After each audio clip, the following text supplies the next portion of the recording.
Go and be great. Whatever you do, don't forget to be a lion. Too easy. Yeah.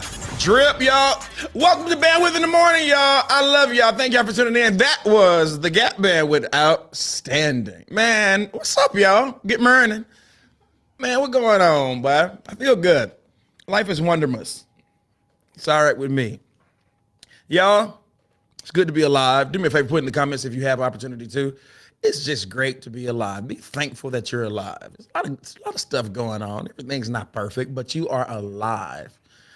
Man, as long as you're alive, you have an opportunity to endure and persevere and see the end of the tunnel, man. So I'm grateful to be alive. Yeah, I want to play this video. I want to get your opinion before we get into our subject matter for today. I want to play this video for you. It's going to cause a lot of commotion. We may talk about it Monday. I'm not going to discuss it. I just want you to pay attention to it. Let it sizzle in your spirit all weekend so you can drop your comments. I may let you call in Monday night so I can get your opinion. Brandon, play the video for us. Where did this boy come from? I've already explained what's going on. He's staying here now. It is what it is. I'm not taking in no child that's not mine that I didn't know about. You're not taking in no child. We're married. I don't know this little boy. We married, but when did this happen? We're going to get to know him. I'm trying to tell you, he's here now. I don't even know that's something I want to do. Why would I want to get to know a child? He 11. That little boy ain't going to listen to me no way. How you know that? Listen, we've been together for 13 years. Something has went down, and I have to get my son. It is what it is. He got to stay here now. You have to accept No, this too soon. I don't think I can handle soon? this. I don't think that. No, this ain't right. This ain't What's right. not right about it? Everything ain't right. We've been together 13 years. Who is your mama, baby? Who is his mom? Who the mama? That doesn't matter. You ain't It does matter. This happened when we was together. We had our issues throughout these years. Yeah, but I need to know who the mama is. I never told you for a reason though. What's the reason? You don't keep a child from nobody. You didn't want kids. You didn't want nobody with kids, so I didn't want to mess up nothing. But now I have to put, you know what I'm saying, everything. You know, the baby 11. We got together 13 years ago. So what, you just went and had a baby with somebody else? No, it ain't nothing like that. Oh, it's just like that. The boy is 11. Listen, we took a break, right? Yeah. All right then. So things happened, and now he's here. The break was only for a week. So you mean to tell me in that week that we took that break that you went and got somebody? I'm trying to tell you, but listen, we need to focus. So why didn't you tell me? I'm not taking in no child in my room. I didn't tell you. Because I didn't want a child. The boy is 11. That's not a good excuse. Okay, I don't take that. Now we here. Okay, and we here, and now you about to be gone. Oh, really? Very really. Yeah, we can cut. I mean, I don't want to do this. So you rather go do a whole divorce than taking my son? This too much for me. It's too soon. It's too much. He's too old. It's too much. He's 11 years old. It's too much. And we 13 years in. And I'm just supposed to bring in some 11-year-old child. Yeah, we can work at it. You can be a stepmom, can't you? Like I'm saying, like you married. That's what comes with it. I don't know if I can work at this. This ain't what you mean? Nah, ain't what you mean is what I'm gonna do, and I mean that I'm gonna be. All that through health and sickness, all that shit matter right now. That's what I'm trying to tell you. Now your vows matter right now. This is the time they matter. You understand that, right? Nah, this too much. How? It's too much. I can't take this. It's a whole child. I don't have children of my own with you, and you want me to bring in a child that's not mine, that's yours, that you kept from me? So you want to throw away 13 years? Yeah, we gonna have to throw this away. This too much. It's not for me. You handle your son. Do what you got to do. Be a man. All that. I'm gonna handle what I got to handle. All that, but just do that. Do it without me. You gonna have to do that without me. You have to do that without me. So that's it. You're not trying to discuss it no more. You ain't trying to figure out. He ain't got no other family. What the rest of the family? I'm his family. Okay, but he probably got a wife, right? Yeah, and we got our family. He not my family. I don't know nothing about. Wow. That was a lot. That was a lot. Man, y'all, what would you do? Who's right in this situation, y'all? Is it the brethren or the mothering? Who's right, y'all? What's going on, y'all? What do you think? What would you all do? I paid attention to. She said we took a break for a week. You should have done that. You don't take no. You take a break. If you give a man a break, play with it if you want to. It was just a week, man. Play with it. Give a man a break if you want to. See what happened. He wasn't sitting around crying. Hey, listen, yo. Give a man a break if you want to. Tell you what's gonna happen to you. Surprise. Man. I wonder what I would do if I was a little boy. Knowing what I know now, what would I do?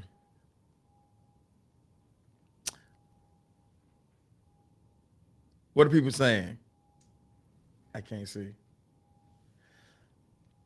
I see no discussing in front of the kids. Not discussing in front of kids. They both are wrong for arguing in front of the kids. I see woo. Someone said woo. They both are wrong. First, the kids should not be in the room while having these conversations. Neither you don't address that in front of the children. I would have dropped her right after that. If you give a man a break and see what happens, he gonna get. I need the backstory with the guy's wrong. Every action has a reaction. Oh, the great philosopher. Both are wrong. Hiding it for 11 years, though. This is crazy. He hid a whole family for 11 years. Y'all be surprised who hiding families. That y'all.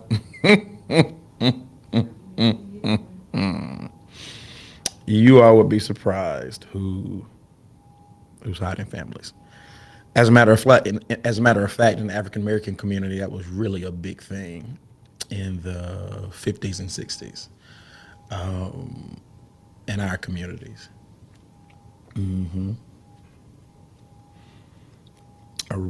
Matter of fact, when I say a big thing, I mean a huge thing. That out of 38 people on this live, I'm being really serious, y'all. Out of 38 people on this live, I'll say 10% you have siblings that you do not know about. Put it like this. If you want to test it, tell your family you're about to do a 23andMe and see the reaction of the older generation in that family.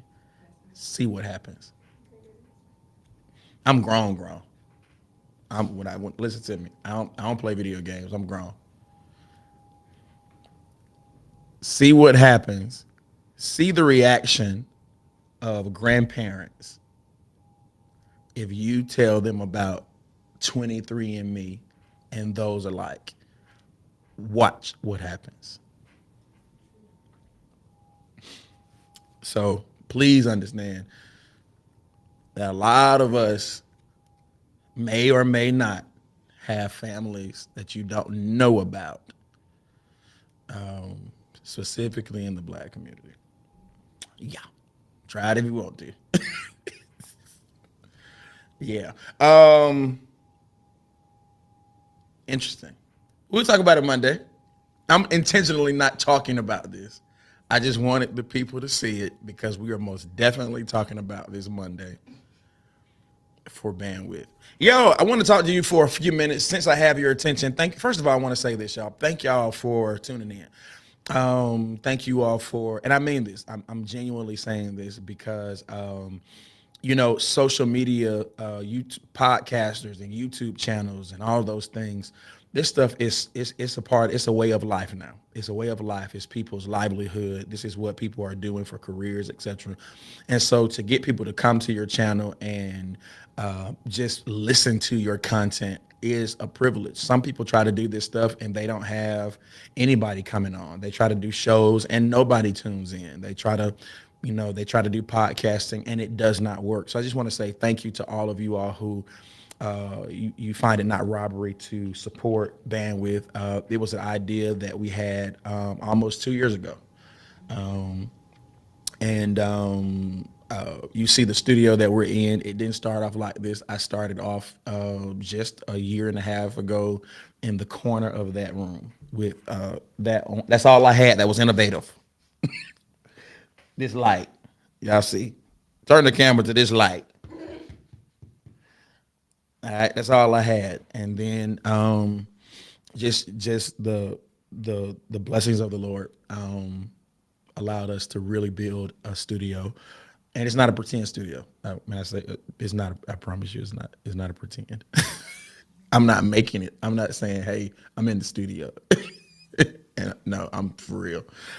The receipts say that it's real studio. So, but it couldn't be possible without you. So thank you for tuning in. Thank you for supporting it.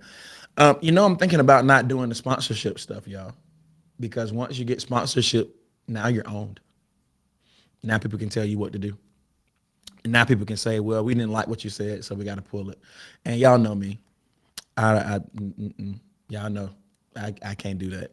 When I say sponsorship, I mean like getting the endorsements, we sponsored like Wallabies and all this kind of stuff like that. I'm thinking about not doing that. I'm probably going to move in another direction when it comes to that because nobody tells me what to do. I can't. I'm going to say whatever I want to say. So yeah, you just have to purchase me. Like, like you just got it. Like my shirts and my merch. I may do some cups or something, but yeah. So yeah, man. But thank you to all of you who tune in on Monday nights and Friday morning. Friday morning is new. But Monday turned into a show. And so I wanted to stay true to what I'm really, really good at. And that's motivating. I love motivation. I love offending people to the place where they want to be successful.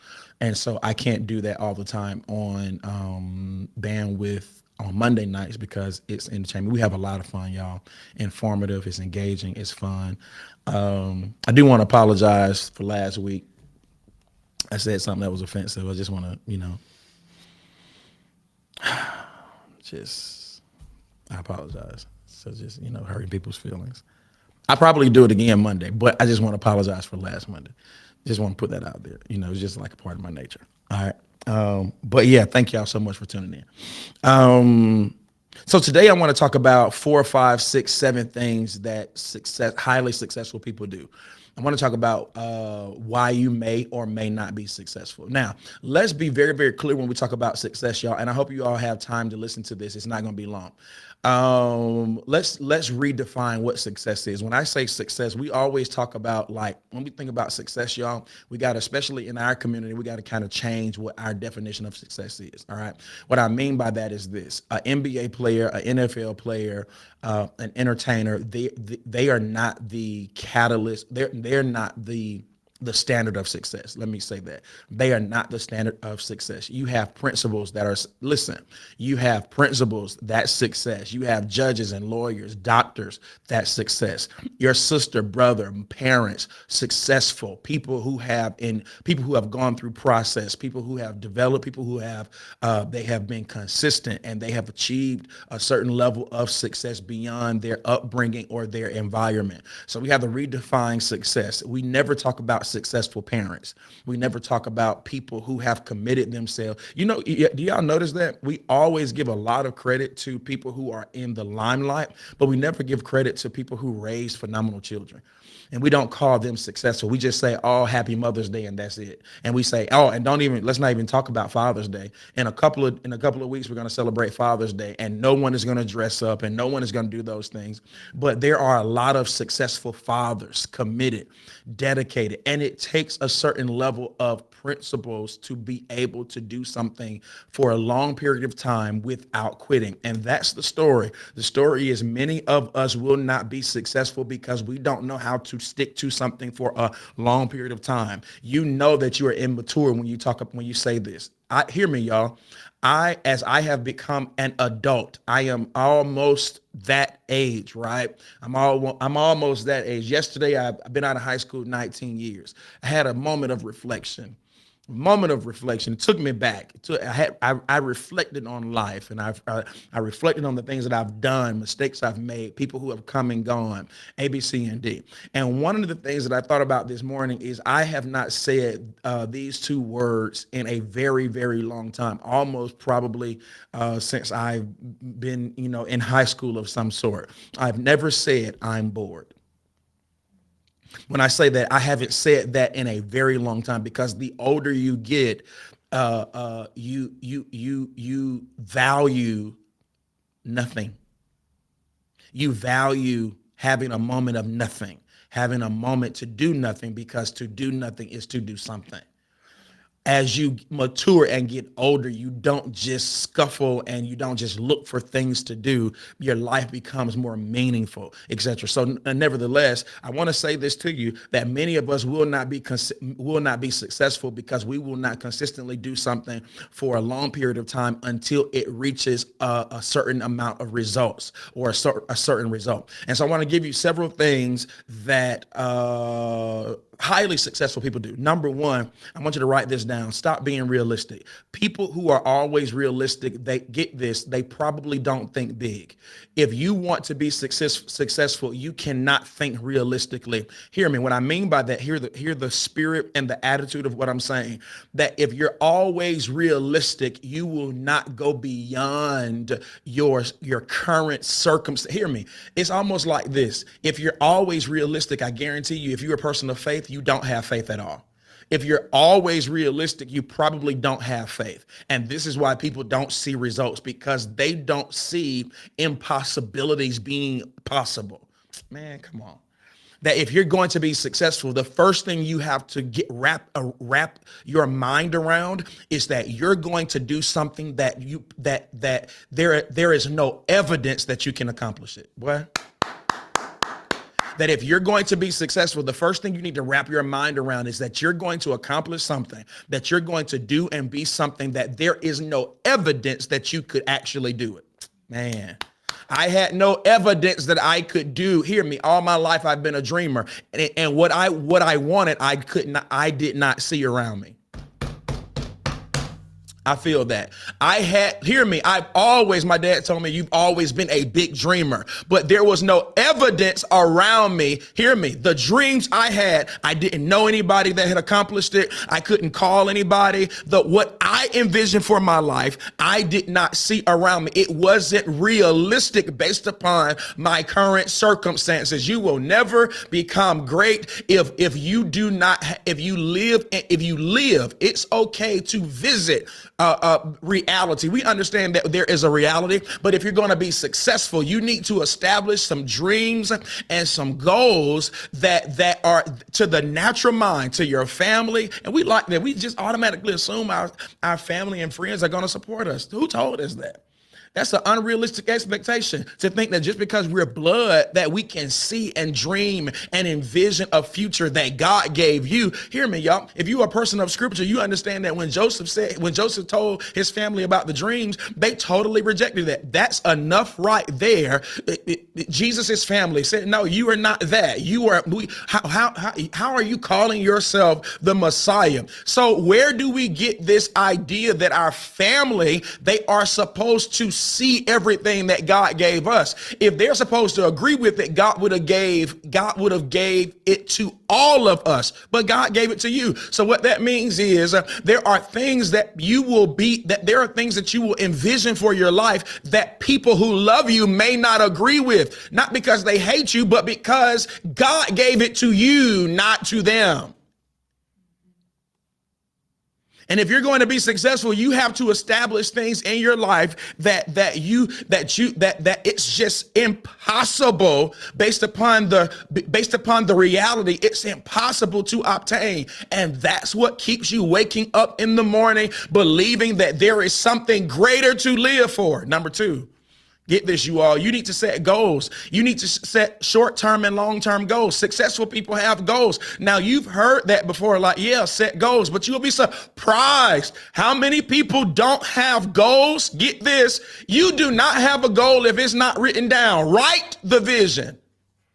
There's something that happens psychologically. There's something that happens in the atmosphere. If I were talking to a secular audience, there's something that happens in the universe that when you write it down, it starts to become established. It means when you write it down, get this, and I'm not even talking about typing it down. I'm talking about there's something that happens when a pen or a pencil hits a piece of paper. It's literally like the words, they start to come alive in the atmosphere, in the spirit realm, and it starts working. Hear me. If you have not, I don't trust anyone that has a goal that they've not written down. You know why? Because when you don't have it written down, anything can come and alter that. But when you have it written down, it's a decree, not a declaration. That means it is established. Come on, y'all. Everybody can declare, that's saying it, but very few people, get this, have the intellect to decree it. It's written down. I have it in my phone. I have it in my notepad. And the older you get, you understand the seriousness and the importance of writing things down. Come on, y'all. So hear me. You need to have goals. I'm not talking about being able to talk about what you want to do. There are a lot of people in prison and there are a lot of people in the grave that had things they wanted to do. They talked about things they want to do. Hear me very carefully, but what have you taken the time to write down? And it takes quiet time and it takes reflection to be able to say, I'm serious enough about my life to write it down. I need goals. I need short-term goals. Short-term goals, get this, they give you the confidence to endure the process of long-term goals. So hear me very carefully. Hear me. This is me. I ain't talking about you. I'm talking about me. I know what I want my life to look like for the next 20 years. I have it written down. I can email it to you right now. 20 years. 15 years, 10 years, 5 and 1 year. I have direction. Hear me. I have a 1-year goal. Get this, y'all. I know what I'm trying to accomplish by the end of the month. I know what I want my life to look like in 6 months. I know what I want my businesses to look like, my money to look like, my church to look like. It's all written down, not in my head, but it's written down. I didn't go into 2023 clueless. Write it down and get this. Sometimes you have to make a practice to go back and revisit. It does not mean that you're going to accomplish but it gives you direction. Direction. It doesn't have to be perfect. You don't have to accomplish everything to the T in the timing that you put on the paper, but it gives you direction. So don't be disappointed when you only, out of the 5 goals you had in 2023, you only accomplished 2. That's great. You had direction. Direction gives you focus. Come on, y'all. Number 3, read. Reading improves your communication skills. Reading gives you the opportunity to learn new ideas. Hear me. Do you know where writer's block comes from? It can come from stress. It can come from disappointment in your life. Get this. One of the things that I have noticed that when I read, this is what happens to me. I understand why the Magic School Bus existed. If you are my age, you know about the Magic School Bus. Get this, you all. Reading unlocks imagination. It is one of the most phenomenal ways to kill writer's block. Because out of 8 billion people in the world, you don't know everything. Reading will unlock new ideas. It will give you skills. It will give you information that you did not know. Hear this, and it will unlock possibility. You will start reading. I have literally, y'all, I read, and because how my mind works, I will imagine myself in the circumstance of the person that I'm reading about or what they're saying. And it causes me to think about this thought. I'm doing this. I shouldn't do this. I need to do that. I never thought about it like that. It improves your life. Let me go back to communication skills. Hear me very carefully. The reason people don't do well with communication skills, get this, whether it's grammar, whether it's writing papers, whatever it is because people probably don't read. Reading is essential to your future. Now watch this. In order to read, you need to enjoy or master or learn to enjoy quiet time. Successful people read. Go and look it up. Most successful people read. Now, let me be very clear. I hate reading. But I read because I don't want to be dumb.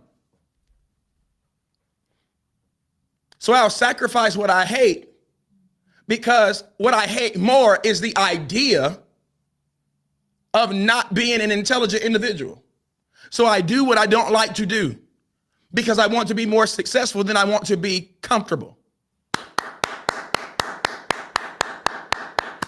Number 4, where am I? Number 4. Number 5, don't compromise. Now pause real quickly. Do not compromise. Every person needs to do this. Every person needs to have rules, rituals, and routines. Rules, rituals, routines. Write that down. Rules, rituals, routines.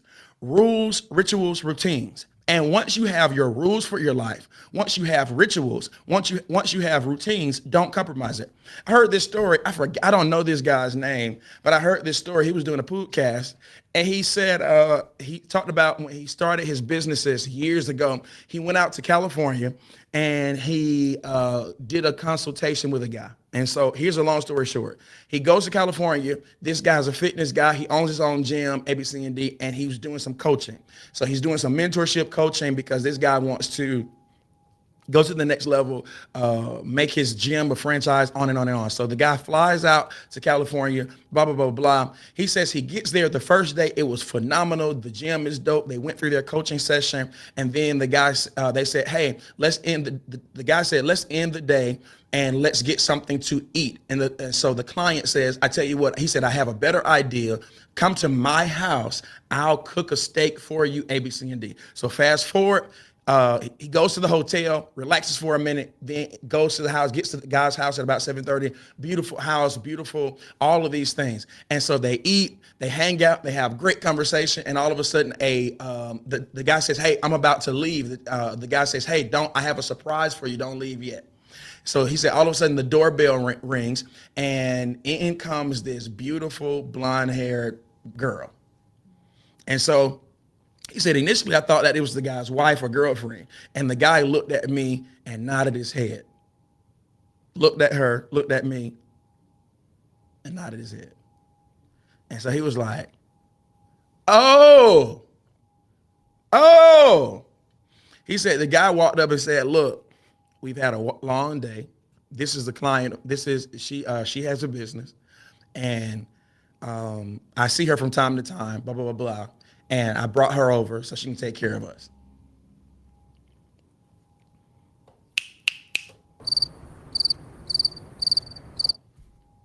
And so the dude said, oh, bro, we ain't about to run no train on this girl. Hey, we ain't about to do all that. He said, so you do your thing. This is what he said. He said, I ain't judging. You do your thing. I'm going to go back to the hotel. He said, I came out there for 2 days. He said the second day, get this. He said the second day, the guy could not stay awake. He was dumping energy drinks down. He said it was not the same productive day as the first day.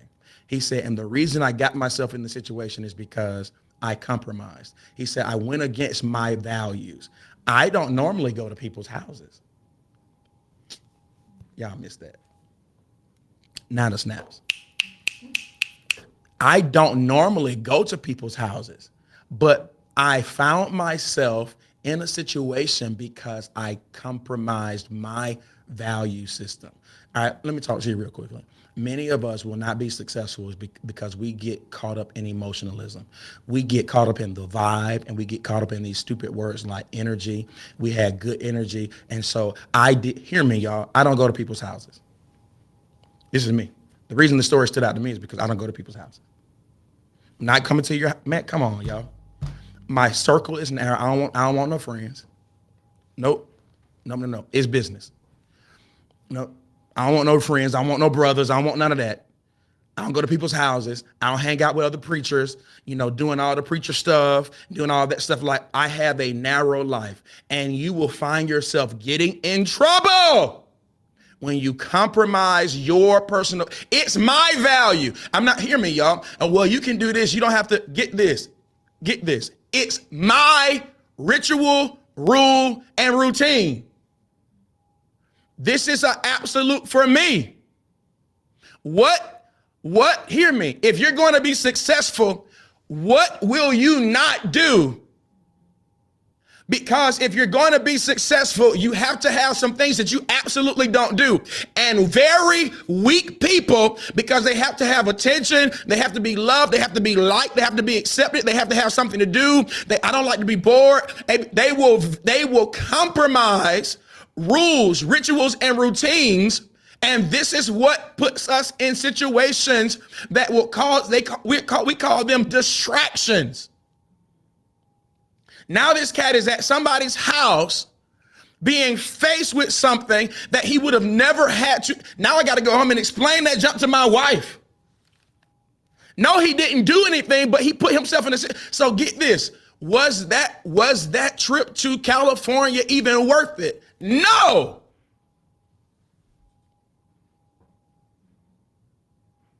You wasted my time, but I allowed you to because I compromised my value systems. I know that when I sit down and meet, I'm talking to the successful people. I'm talking to people who got it. Hear me.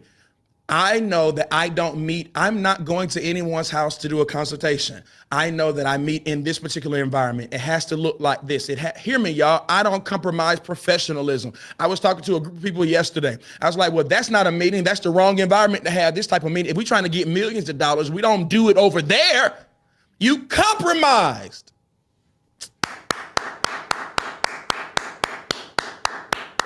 Number 6, time management. Now, why is this important? Time is not money. Time is energy. Time is not money. Time is energy.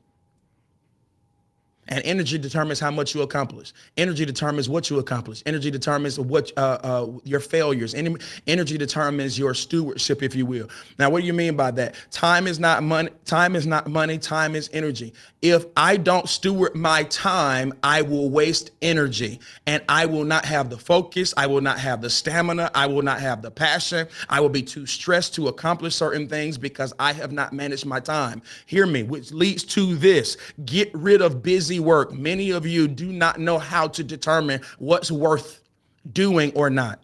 Some of you don't know how to say no. So this is why you're always tired. This is why you cannot. People are like, I'm not seeing anything. I'm not seeing results. Well, that's probably because you do stupid stuff. You do stupid stuff. You don't know how to say, I don't do that. I had another meeting and I said, why would you be doing that? If you're going to be the CEO, you don't do those types of things because of your position. What you did, you came down and did something that was inevitably, it ended up being a waste of time because it's just not what you do at that level. And you think you're being a servant and you think you're being generous and you're trying to help people out. No, if you're going to be successful, there has to be rules. I don't do that. That's busy work for me. That means I could do it, but it does not land me the results that I need based upon my goals and based upon my position. Period. Hear me. If you don't learn how to look at what you have on your table, so if you wake up at 6 o'clock in the morning, you say, I have a whole day up ahead of me. Before you start attacking the day, look back at it objectively and say, now, what are the 5 things that I just don't need to do? That if I do it, get this, y'all, if I do it, it's not going to hurt. And if I don't do it, get this and replace it with something else that's more valuable and that will land better results. Get this. So I'll give you a perfect example that I heard this like a couple of years ago and I said, man, I'm going to take that. Some people, you need to say, okay, I don't just wake up throughout the day and grocery shop. I only have one day to grocery shop.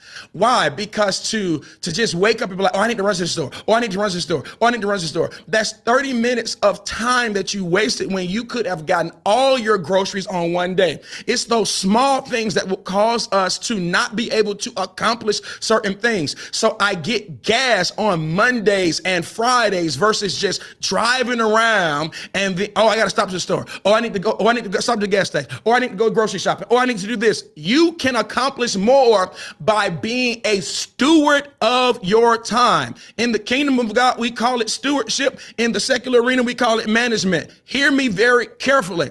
If you don't steward your time, you're going to waste energy and you're going to look up at the end of the week, end of the month, and end of the year and say, where did the time go? Time flies.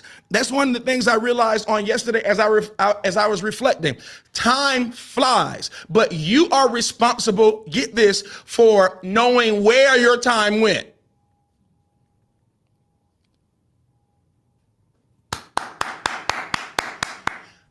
I'm talking good whether or not you like it. Hear me. Time flies. Where did the time go? Broke people say that. Successful people, they know where it went.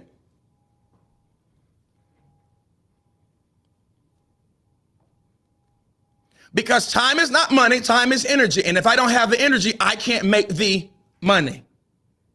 I can't raise my children. I can't spend time with my wife. Oh, our relationship is falling apart. Probably because everybody's busy. Probably because you did not steward the time well. Probably because we're so busy and we're so tired that we cannot have sex. We cannot go out. We cannot have conversations. We're too tired. A, B, C, and D.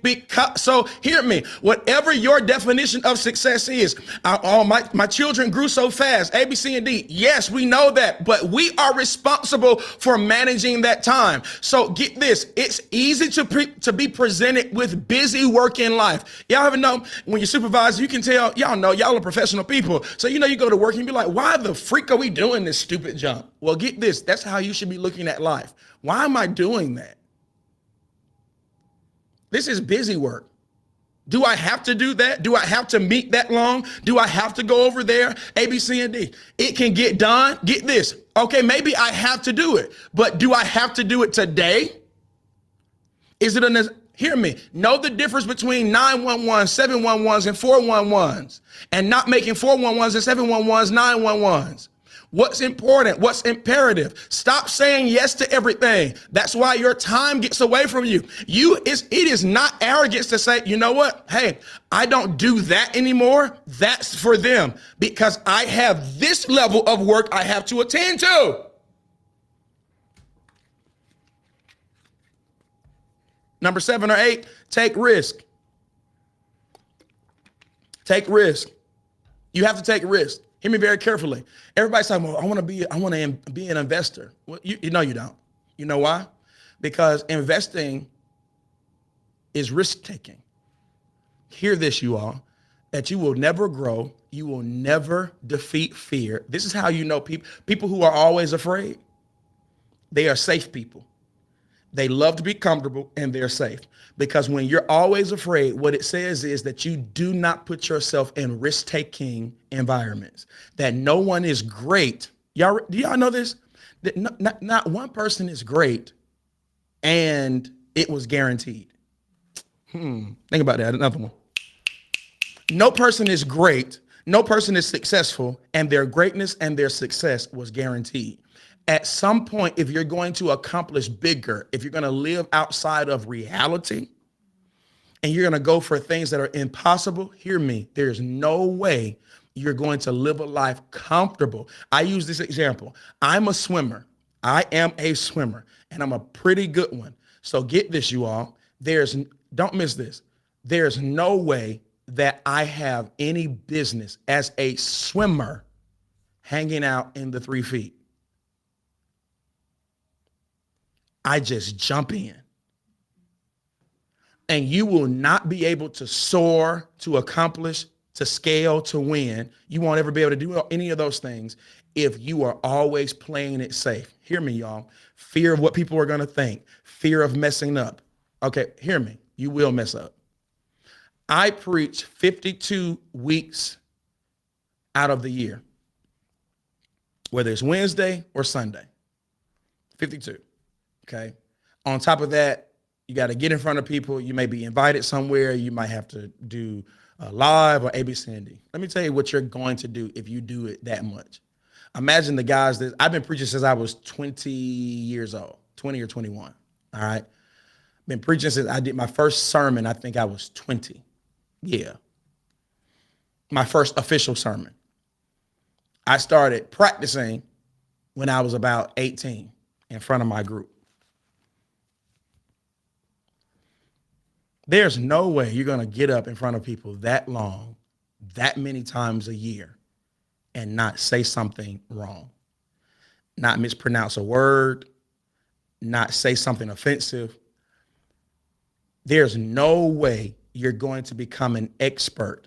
And an expert is classified one way to define an expert as someone that's been doing something for it. They've done something 10,000 hours. There's no way you're going to become an expert at anything, doing it consistently and not mess up, not have an embarrassing moment, not fail. Hear me, y'all. I can't kill my sermon every Sunday. I can't kill it every Wednesday. Some sermon's going to be a 10. Some sermon's going to be a 5. Some sermon's going to be an 8.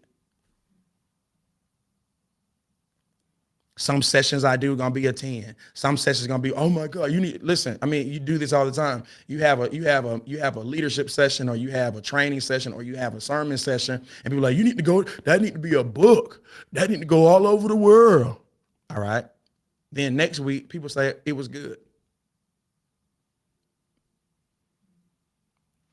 That's the trajectory of success. That you're gonna have some dope moments. You're gonna have some, Michael Jordan said, I have missed more shots than I've made. So people who don't take risk, they'll never be successful. Hear me, y'all. Taking the risk does not mean that you're going, the objective of taking the risk is not to be successful. It's to learn. It's to kill all signs of weakness in you, all signs of fear. Hear me, y'all. Taking the risk means this: I may fail, and that's okay. If you don't apply, if you don't try school, if you don't try to do the investment, if you don't try to take the class, if you don't start the project because you may fail, if that's why you're not doing it, you're not ready to be successful. You're only ready to be successful when being successful and failure, y'all ready, are equal to you. The value of both of them are equal. And many people don't accomplish because they think that they have to win every game. Well, you have no business playing if you have to win every game. No, the value of failing is equal to the value of winning. And some people would say the value of failing is more valuable than winning. You need to learn how to take risks. Here's my last one. Nope, that's it. Welcome to Bandwidth, y'all.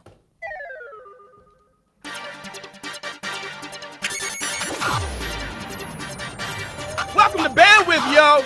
Go and be great. Whatever you do, don't forget to be a lion. Too easy. Yeah. Y'all, thank y'all for tuning in to Bandwidth in the morning. Y'all, do me a favor, like, share, tag. If you enjoyed this particular episode, man, download it and press the subscribe button. Let everybody know that we're on. I hope you have a wonderful weekend, you all. I want you to take some of those things we said. I want you to master it, consider it this weekend. Go and be great. Too easy.